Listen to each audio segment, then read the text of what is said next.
Hey guys, welcome to the traders arena. So जिस तरीके से हमने एक प्लान किया था, 3 दिन मार्केट साइडवेज हो चुका है। एक ट्रेंडिंग मार्केट मिल सकता है। लास्ट वीडियो में हमने प्लान किया था और हमने प्लान भी किया था मार्केट हायर एरिया में क्लोज करने का ट्राई करेगा और एक अच्छा खासा कैंडल क्लोज करेगा। लेकिन क्या हुआ ना, मैंने भी यहाँ से मेरे सुबह से पोजीशंस थे मेरे पास में।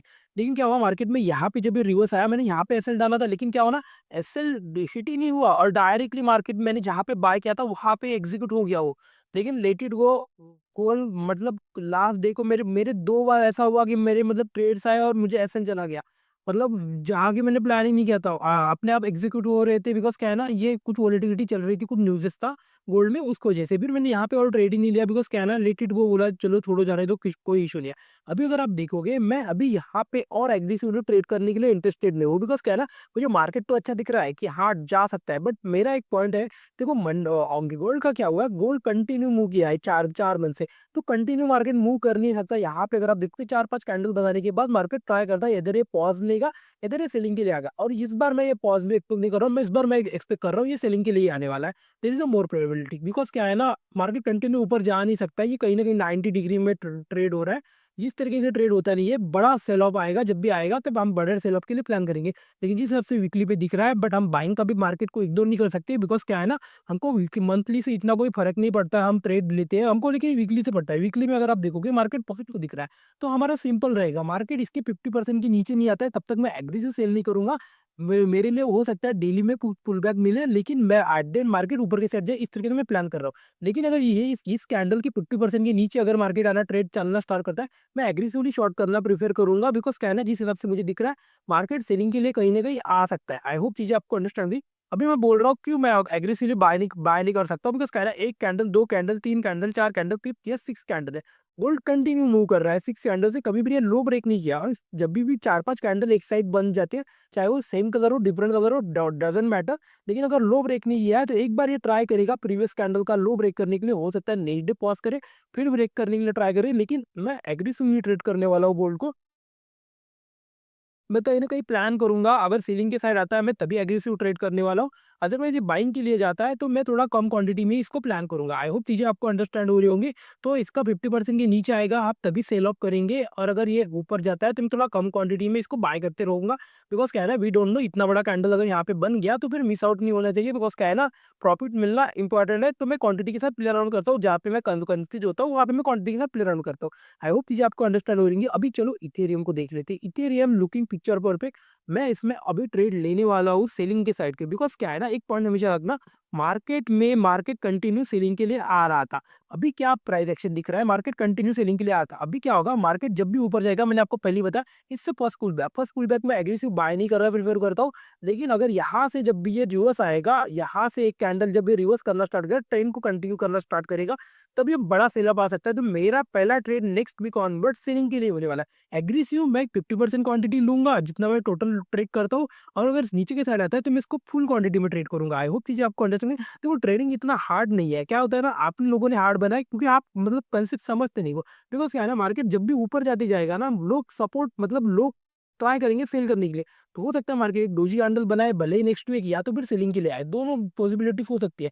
या तो एक बाइंग का बड़ा सा कैंडल बनाए दे, लेकिन उसकी क्या है ना, प्रोबेबिलिटी कम होती है। मार्केट में एक पॉइंट हमेशा रखना, मार्केट में कुछ भी हो सकता है, ये किसी को नहीं प्रेडिक्ट, कोई प्रेडिक्ट ही नहीं कर सकता कि एग्जैक्ट क्या होगा। लेकिन क्या है ना, हम दोनों चीजों के लिए रेडी होते हैं। क्या क्या बहुत बार होता है, क्या कम बार होता है। जो बहुत बार होता है हम उसको ट्रेड करने के लिए प्रेफर करते हैं, ना कि जो रैंडमली होता है। वो चीजें आपको अंडरस्टैंड हो रही होंगी। तो हमारा पहला प्रूफ क्या रहेगा कि हम पहले सेलिंग के लिए ट्रेड प्लान करेंगे। अगर मिलता है तो मार्केट नया लो मिल सकता है, या तो फिर मार्केट इस तरीके से डोजी कैंडल फिर क्लोज करेगा, मार्केट आएगा ही नहीं नीचे, फिर हम प्लान कर सकते हैं कि चलो हाँ, यहाँ से हम एग्रेसिवली बाय करेंगे। आई होप चीजें आपको अंडरस्टैंड हो रही होंगी। तो पहला ट्रेड मेरा सेलिंग के लिए ही रहेगा। चलो अभी बिटकॉइन को देख लेते हैं। बिटकॉइन अगर आप देखोगे, इथेरियम को अगर आप देखोगे, डेली में आप ट्रेड कहाँ कर सकते हैं, थोड़ा इसको भी एक्यूमुलेट करेंगे। 3-4 दिन हो चुके हैं, रेड ग्रीन में क्लोज कर रहा है। आज मैंने भी 2 सेलिंग के ट्रेड है, दो बोला, एक एक सेलिंग का ट्रेड बनाया था मंडे में। बहुत ज्यादा एसएल नहीं था, 3 पॉइंट का एसएल था। एसएल हिट हुआ एट द एंड में, फिर उसके बाद मुझे ट्रेड ही नहीं मिला। अभी जिस हिसाब से दिख रहा है, आई एम एक्सपेक्टिंग कि हाँ, हो सकता है आज ये थोड़ा सा यहीं पे क्लोज करे। लेकिन कल ऑनवर्ड ये बहुत बड़ा मोमेंटम करने वाला है। बिकॉज क्या है ना, ऐसा हो ही नहीं सकता। मार्केट 1, 2, 3, 4, 5, 6 दिन हो चुके हैं, मार्केट साइडवेज ही ट्रेड कर रहा है। थोड़ा सा मूव करता है, थोड़ा सा ऊपर नीचे, तो ऊपर नीचे होकर क्लोज कर रहा है। कल ये बहुत अच्छा इसको स्किनरियो है, ये इसको नीचे आने के लिए। अभी अगर हम कल ट्रेड करेंगे तो हमारा प्लान आउट हो सकता है, या तो आज मिले या तो कल मिले, लेकिन मैं सेमी के लिए एक्साइटेड हूँ।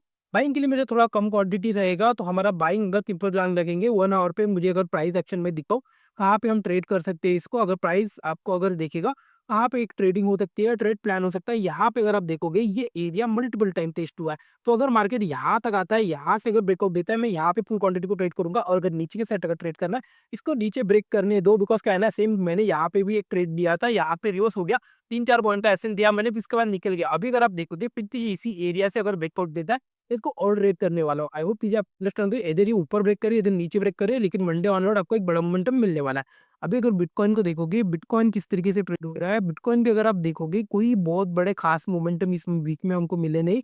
मार्केट थोड़ा कहीं ना कहीं मतलब वोलाटाइल मूव कर रहा था। अगर इथेरियम वगैरह देखोगे, थोड़ा बिटकॉइन तो भी थोड़ा ठीक ठाक मूव किया, लेकिन इथेरियम में कोई खास मोमेंटम था नहीं। अभी अगर आप देखोगे कहाँ ट्रेड हो सकता है, बिकॉज क्या स्किनरी होना चाहिए, सेम यहाँ पे भी अगर आप मंथली में देखोगे मार्केट नेगेटिव ही है। मार्केट यहाँ से डायरेक्टली जाए ना, जब भी ये बाइंग के लिए जाएगा ना, एक छोटा सा कैंडल पहले बनाएगा, फिर मोमेंटम करेगा। तो ये जब भी बाइंग के लिए जाता है, सेलर्स ट्राई करेंगे, फिर से मार्केट नीचे लेके आएंगे, फिर जाएगा, फिर सेलर ट्राई करेंगे।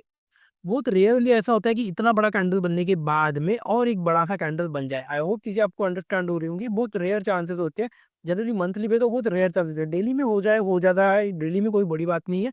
बट जब बड़े टाइम फ्रेम पे दिखते हैं, बिकॉज क्या है ना, बड़े टाइम फ्रेम पे लोगों के पास पोजीशन होती है, और बड़ा पैसा बड़े टाइम फ्रेम पे ही आता है। आई होप चीजें आपको अंडरस्टैंड होगी। अभी अगर आप देखोगे, अगर यहाँ से सेलिंग के लिए आता है, मैं तभी ट्रेड इसको में लूंगा, अदरवाइज मैं इसको नेक्स्ट वीक अगर ये बाइंग के लिए जाता है, मैं पी शॉर्ट करना है प्रीफेर करूंगा, इंस्टेड ऑफ कि मैं सी मतलब कुछ कॉल फ्यूचर बाय करूं। फ्यूचर तब बाय किया जाता है जब मार्केट इस तरीके से ट्रेड होता है, 2-2 वीक अगर साइडवेज होता है, तब हम प्लान कर सकते हैं कि हाँ चलो फ्यूचर बाय करेंगे। छोटा सा कैंडल बन रहा है, फ्यूचर बाय करेंगे। लेकिन ऑलरेडी इतने बड़े बड़े 4-4 5-5 कैंडल बन चुके हैं, और फिर फ्यूचर ट्रेड करके कोई मतलब नहीं। फ्यूचर तभी ट्रेड करेंगे जब ये ट्रेंड के नीचे आएगा, ट्रेंड के साइड अगर आएगा तो हम फ्यूचर ट्रेड करेंगे। लेकिन अगर ये ऊपर जाता है, मैं पी शॉर्ट करना प्रीफर करूंगा, इंस्टेड ऑफ की छोटे रिस्क लो और थोड़ा मतलब कंट्रोल करूँ। बिकॉज क्या है ना, इतना बड़ा मार्केट मिला है, लोगों को प्रॉफिट मिले हैं। हमेशा एक पॉइंट रखना, ट्रेंडिंग मार्केट के बाद साइडवेज मार्केट आता है। अभी ये थोड़ा साइडवेज जा सकता है, मार्केट 1-2 वीक के लिए भी जा सकता है, नोबडी नोस कितने दिन यहाँ पे रुकेगा। लेकिन अगर यहाँ पे अगर आपने पैसा लूज कर दिया, तो फिर और आपको कोई बचा नहीं सकता। बिकॉज अभी अभी चालू होगा ट्रैपिंग करना मार्केट को ऊपर नीचे। कभी कभी होता है ट्रेंडिंग कंटिन्यू आ जाए, because there is a probability. Market में किसी को मैंने पहले ही बता, आपको कोई इसको कुछ नहीं पता कि क्या होने वाला है, बट आप प्रोबेबिलिटीज को ट्रेड करेंगे। आई होप चीज वो अच्छा लगा, like and subscribe, thank you so much.